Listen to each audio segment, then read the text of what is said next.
ಪ್ರತಿ ಮನೆಗೂ ಶುದ್ಧ ಕುಡಿಯುವ ನೀರು ಒದಗಿಸುವ ನಿಟ್ಟಿನಲ್ಲಿ ಕೇಂದ್ರ ಸರ್ಕಾರದ ಯೋಜನೆಯಾದ ಜಲಜೀವನ್ ಮಿಷನ್ ಅಡಿ ಮನೆ ಮನೆಗೆ ಗಂಗೆ ಯೋಜನೆಯಡಿ ಉಳ್ಳಾಲ ತಾಲೂಕಿನ 3 ಗ್ರಾಮ ಪಂಚಾಯತ್ಗಳಲ್ಲಿ ಕಿನ್ಯಾ ಗ್ರಾಮ ಪಂಚಾಯತ್ಗೆ ಅನುದಾನ ಬಿಡುಗಡೆಯಾಗಿದ್ದು ಪ್ರತಿ ಮನೆಗೂ ನಲ್ಲಿ ಸಂಪರ್ಕದೊಂದಿಗೆ ಗ್ರಾಮದಲ್ಲಿ 4 ಜಲಾಗಾರ ನಿರ್ಮಾಣದೊಂದಿಗೆ ಇಲ್ಲಿನ ಜನರ ಕುಡಿಯುವ ನೀರಿನ ಸಮಸ್ಯೆ ಪರಿಹಾರವಾಗಲಿದೆ ಎಂದು ಕಿನ್ಯಾ ಗ್ರಾಮ ಪಂಚಾಯತ್ ಅಭಿವೃದ್ಧಿ ಅಧಿಕಾರಿ ವಿಶ್ವನಾಥ್ ಬೈಲಮೂಲೆ ಹೇಳಿದರು।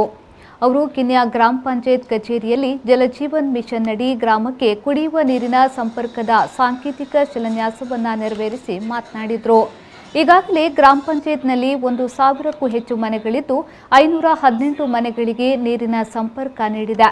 ಉಳಿದ ಮನೆಗಳಿಗೆ ನೀರಿನ ಸಂಪರ್ಕ ಕಲ್ಪಿಸಲಾಗುವುದು।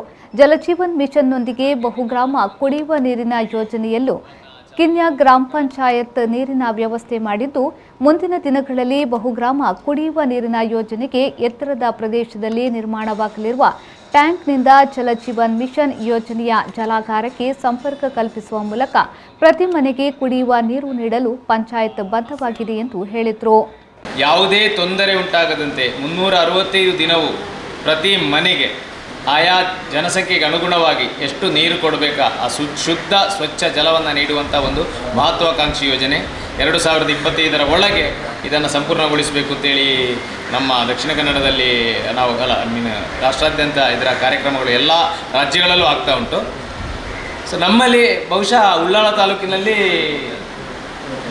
3 ಪಂಚಾಯತ್ನಲ್ಲಿ ಈಗಾಗಲೇ ಟೆಂಡರ್ಗಳಾಗಿವೆ, ಕಾಮಗಾರಿಗಳಿಂದೇನು ಪ್ರಾರಂಭವಾಗ್ತವೆ। ಉಳಿದ ತಾಲೂಕುಗಳಲ್ಲಿ ಭಾಗಗಳಲ್ಲಿ ಈಗಾಗಲೇ ಕೆಲವು ಕಡೆಗಳಲ್ಲಿ ಪ್ರಥಮ ಹಂತದಲ್ಲಿ ಪ್ರಾರಂಭವಾಗಿದೆ। ಇದು ನಮ್ಮದು ನಂತರದ ಹಂತಗಳಲ್ಲಿ ಆಗ್ತಾಯಿದೆ। ಇಲ್ಲಿ ಸುಮಾರು ನಮ್ಮ ಕಿನ್ಯಾ ಗ್ರಾಮ ಪಂಚಾಯತ್ನಲ್ಲಿ 1,000ದಷ್ಟು ಮನೆಗಳಿದ್ದಾವೆ।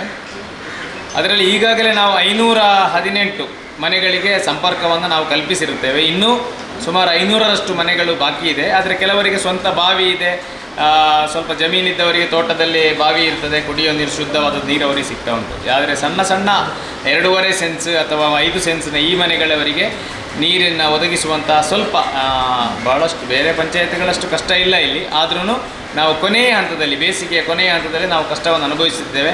ಕಿನ್ಯಾ ಗ್ರಾಮ ಪಂಚಾಯತ್ನ ಮಾಜಿ ಉಪಾಧ್ಯಕ್ಷ ಸಿರಾಜುದ್ದೀನ್ ಕಿನ್ಯಾ ಗ್ರಾಮ ಪಂಚಾಯತ್ ಮಾಜಿ ಅಧ್ಯಕ್ಷೆ ಮಾಲಿನಿ ನಾರಾಯಣ್ ಪೂಜಾರಿ, ಸದಸ್ಯರಾದ ಫಯಾಜ್, ಸೈಯದ್ ವಹಾದ್ ತಂಗಲ್, ಮಾಜಿ ಸದಸ್ಯರಾದ ಮೊಹಮ್ಮದ್ ಮೊದಲಾದವರು ಉಪಸ್ಥಿತರಿದ್ದರು।